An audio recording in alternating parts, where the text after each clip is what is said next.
Bismillahirrahmanirrahim.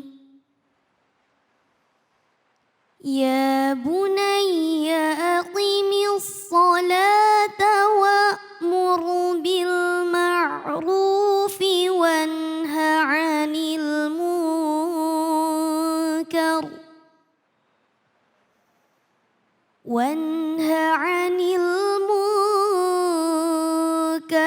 wasbir 'ala ma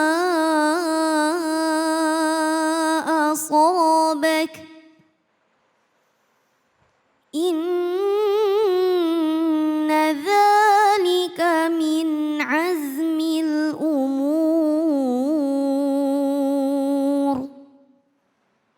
Shadaqallahul azim.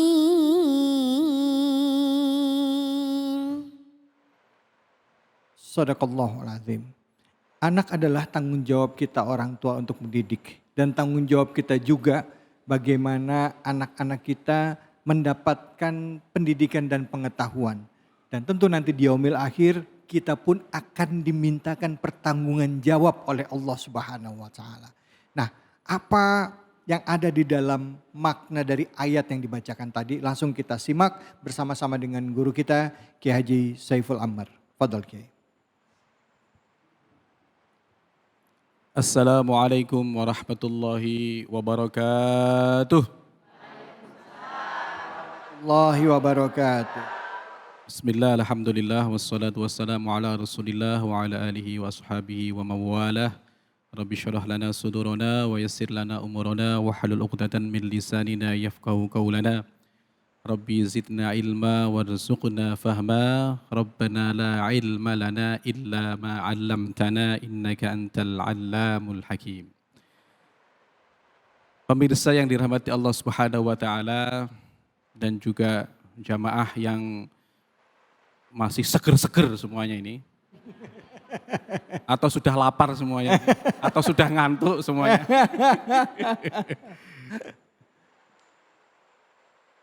Tadi sudah dibacakan oleh qari'ah kita yang imut dan aduhai. Masya Allah.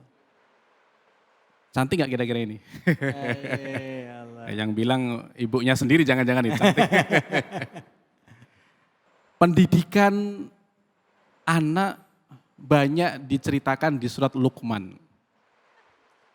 Dan salah satunya adalah bagaimana anak itu diwasiatkan oleh Luqmanul Hakim untuk memberikan pendidikan yang pertama adalah aqimis sholah. Dirikanlah sholat. Lakukanlah sholat pastinya dengan syarat rukunnya dan juga tidak hanya sekedar menggugurkan kewajiban saja. Karena ada sholat yang super amat kilat ekspres. Berapa menit itu? Sholat tarawih yang cepat. Sholat tarawih 7 menit 20 rakaat. Nah, ini tapi dengan kekhusyuan karena sholat ini mampu menjadi sebuah benteng untuk tidak melakukan perbuatan-perbuatan yang dilarang oleh syariat itu sendiri. Innas sholata tanha 'anil fahsya'i wal munkar. Ketika kita mendidik anak kita, misalnya sedang bepergian, jangan lupa sudah sholat belum misalnya. Jangan udah jajan belum, kulinernya udah dicoba belum di sini, ya, tapi sudah sholat belum. Ini adalah pendidikan sebagai kontrol. Ketika anak tersebut berhubungan hablum minallahnya kuat, insya Allah akan menjadi pribadi-pribadi yang setidaknya mampu menahan ataupun menjauhi dari perbuatan yang keji dan juga mungkar. Kemudian wasiat Luqman yang kedua adalah wa'mur bil ma'rufi wanha 'anil munkar. Amar ma'ruf nahi mungkar. Memerintahkan kepada kebaikan dan menjauhi segala yang dilarang ataupun yang mungkar. Jadi jangan dibalik. Amar mungkar, nahi ma'ruf. Nah ini kebalik nanti. Amar ma'ruf nahi mungkar ini adalah ajaran agama yang menjadi pokok. Dan salah satu bagaimana cara kita membedakan, membentengi generasi keluarga kita memahamkan apa itu ma'ruf. Ma'ruf adalah sesuatu yang dianggap baik dan juga disepakati bahwa itu adalah kebaikan. Sedangkan mungkar adalah sesuatu yang harus diingkari ataupun dijauhi. Memahamkan kepada seorang anak bahwa oh ini perbuatan yang dianjurkan syariat, oh ini yang dilarang. Ini bagaimana pendidikan yang memang menjadi misi dari para anbiya wal mursalin. Oleh karena itu Imam Ghazali pernah mengatakan bahwa kalau seandainya tidak ada amar ma'ruf nahi mungkar, maka akan banyak timbul kerusakan-kerusakan yang ada. Ada chaos, bukan chaos.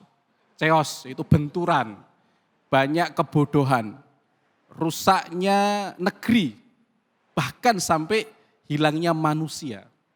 Kalau tidak ada amar ma'ruf nahi mungkar. Nah ini diajarkan kepada anak-anak kita. Diajarkan oleh Luqmanul Hakim bagaimana harus amar ma'ruf nahi mungkar. Dan memang kita harus jadi contoh memang, harus jadi contoh. Jadi jangan sampai kita hanya memerintahkan saja, dianya sendiri malah santai-santai. Jadi dengan amar ma'ruf nahi mungkar ini kita jangan seperti calo. Tahu calo ya Ibu ya? Calo itu seperti kalau ada di terminal itu, yo Pulau Gadung gitu kan. Dia sendiri gak masuk bisnya gitu kan. Nah itu kita hanya memerintahkan saja, tapi dia sendiri tidak ikut melakukannya. Nah jadi kita harus berani amar ma'ruf nahi mungkar dengan mencontohkan apa yang menjadi perilaku diri kita sendiri. Dengan lemah lembut pastinya, dan juga dengan kata-kata yang baik pastinya, juga dengan penanaman apakah ini perbuatan baik, ini perbuatan buruk, ini yang diperbolehkan, ini tidak diperbolehkan. Kemudian yang terakhir adalah wasiat dari Luqman Hakim adalah wasbir ala ma asobaka. Bagaimana cara mengendalikan emosional dengan cara bersabar. Bersabar terhadap banyak hal. Fenomena-fenomena yang terjadi misalnya adalah seperti yang barusan kita lihat bersama, yaitu ada anak yang hanya karena dilempar batu misalnya, terus kemudian sakit hati misalnya, sampai tega untuk membunuhnya.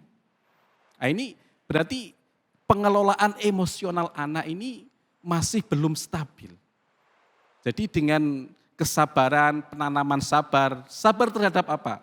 Ada dalam kitab Ihya Ulumuddin, Imam Ghazali mengatakan bahwa yang pertama as-sabru ala ta'ah, sabar terhadap ketaatan. Jadi ketika kita melaksanakan ketaatan itu juga dilandasi dengan sabar. Kemudian ada juga kesabaran terhadap musibah yang menimpa diri kita. Enggak punya uang, banyak di sini buku enggak punya uang? Oh banyak juga, termasuk saya juga berarti. Uangnya dipinjam orang belum balik itu bikin emosi juga. Terhadap musibah-musibah yang ada. Kemudian ada juga as-sabru ala tarkil manhiyat, sabar terhadap ataupun meninggalkan hal-hal yang dilarang oleh Allah Subhanahu wa taala. Digoda dengan hal-hal yang misalnya contohnya ini saya sudah enggak mau karaokean lagi misalnya gitu kan. Beneran enggak boleh sama istri. Ini saya sudah tobat gitu kan. Enggak mau meninggalkan perbuatan itu lagi. Ayolah, enggak mau. Ya udah saya bayarin. Oke, maju. Ini berarti tidak tarkil manhiyat. Ya. Apa istilahnya tadi? Meninggalkan larangan. Bahasa Arabnya betul. Tarkil manhiyat. Sabar terhadap untuk meninggalkan sesuatu yang dilarang oleh Allah Subhanahu wa taala. Jadi 3 hal tadi yang diwasiatkan oleh Luqmanul Hakim, terutama untuk generasi-generasi kita, jangan lupa sholatnya. Kemudian amar ma'ruf nahi mungkar, memilah mana yang baik, mana yang buruk, ini harus ditanamkan. Yang ketiga adalah pengendalian emosional dengan cara kita sabar terhadap sesuatu yang menimpa diri kita. Oke. Fa inna dzalika min azmil umur, karena hal tersebut adalah sebuah kewajiban. Itu saja mungkin barangkali hal-hal yang bisa saya sampaikan, semoga mendapatkan manfaat dari apa yang telah kita baca bersama-sama. Baik. Alhamdulillah, terima kasih banyak. Ustadz silakan Ibu yang mau bertanya. Betul. Ya. Langsung pertanyaannya Ibu. Assalamualaikum warahmatullahi wabarakatuh. Waalaikumsalam warahmatullahi wabarakatuh. Nama saya Sri Mulyani dari Majelis Taklim Sabilillah. Ya. Pertanyaannya Pak, bagaimana nasib orang tua yang meninggalkan saat anaknya masih bayi? Apakah akan tetap diminta pertanggungjawaban dalam mendidik anak? Oke, ini meninggalkan apa meninggal orang tua? Meninggal. Oh, meninggal orang tuanya. Oh, apa bagaimana dengan orang tua yang meninggal pada saat anaknya masih bayi? Apakah masih dimintain pertanggungjawaban oleh Allah pada saat kelak anaknya dewasa nanti? Begitu ya Bu ya? Gitu ya? Oke, Ibu namanya siapa? Menteri Keuangan ini Bu. Di rumah Menteri Keuangan juga ini. Silakan.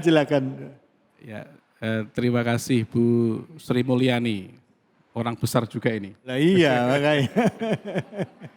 Amin.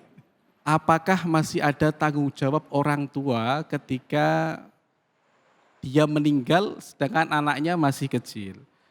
Semua orang pasti memiliki sebuah tanggung jawab. Kullukum ra'in wa kullukum mas'ulun an ra'iyatihi. Jadi setiap dari kita adalah orang yang harus bertanggung jawab atau pemimpin yang harus bertanggung jawab dan akan dimintai pertanggungjawaban. Warrajulu mas'ulun an ahli baitihi wa mas'ulun an ra'iyatihi.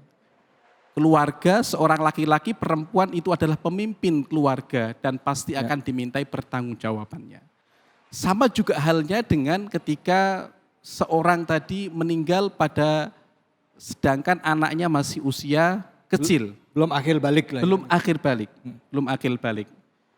Disinilah peran orang tua, min haqqil walad alal walid salasah. Ada hak seorang orang tua kepada anaknya ada 3 hal. Yang pertama, ayyuhsina ismahu, memberikan nama yang baik. Jadi kalau orang Indonesia ini namanya biasanya sesuai dengan bulan-bulannya misalnya gitu kan. Januari Jenny, Februari Feby, ya. Maret Mary, April Aprilia misalnya gitu kan. Mei Maimunah. Dan seterusnya. Ya. Jadi untuk memberikan nama yang baik, itulah kenapa Abdul Muttalib memberikan nama yang baik kepada Sayyidina Rasulullah Muhammad sallallahu alaihi wasallam. Li'annahu satuhmad uqbah, diberikan nama Muhammad supaya selalu dipuji. Selalu dipuji. Berulang-ulang. Pernah terjadi pada zaman Sayyidina Umar, ada anak yang komplain. Saya ini dikasih nama yang jelek. Dikasih nama Ja'al. Ini artinya adalah hewan kutu yang kecil yang bau seperti itu. Nah ini anaknya komplain, ini orang tuanya termasuk orang tua durhaka juga. Jadi bukan hanya anak yang durhaka, tapi juga ada orang tua durhaka. Ketika memberikan anak dengan nama yang tidak baik. Kemudian yang kedua adalah ayyu'adzibahu atau ayyu'allimahu al-adab atau ayyu'allimu al-kitabah. Mengajarkan menulis, mengajarkan adab dan juga tata krama. Dan yang ketiga adalah ayyuzawwijau idza balagha, menikahkan ketika sudah sampai kepada umur pernikahan. Jadi ketika meninggal dalam kondisi masih kecil, maka dia berkewajiban salah satunya adalah memberikan nama yang baik. Meskipun belum memberikan, apa tadi namanya? Belum sampai anaknya akhir balik. Belum bisa memberikan pendidikan yang baik ataupun belum bisa menikahkan. Tapi kewajiban yang pertama adalah memberikan nama yang baik dan juga mendidik akhlak dan juga adabnya. Didekatkan dengan para ulama, didekatkan dengan para kiai, bahkan sejak dalam kandungan dibacain morotal. Jadi bukan lagunya asalole, asik-asik, wus-wus gitu kan. wong kok ngene kok di Banding, wah itu dia lagu banding. terus. Yang murotalan juga. Ini salah Ya. satu dari pendidikan yang memang harus diberikan oleh anak sejak dini.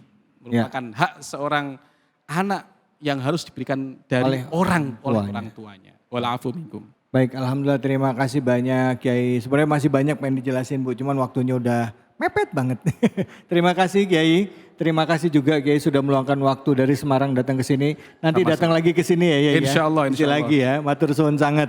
Baik, pemirsa iNews dimanapun saja Anda berada, kami akan kembali lagi. Kita akan rehat dulu sebentar. Tetaplah di Cahaya Hati Indonesia. من عنا من عنا من عنا لله كيفما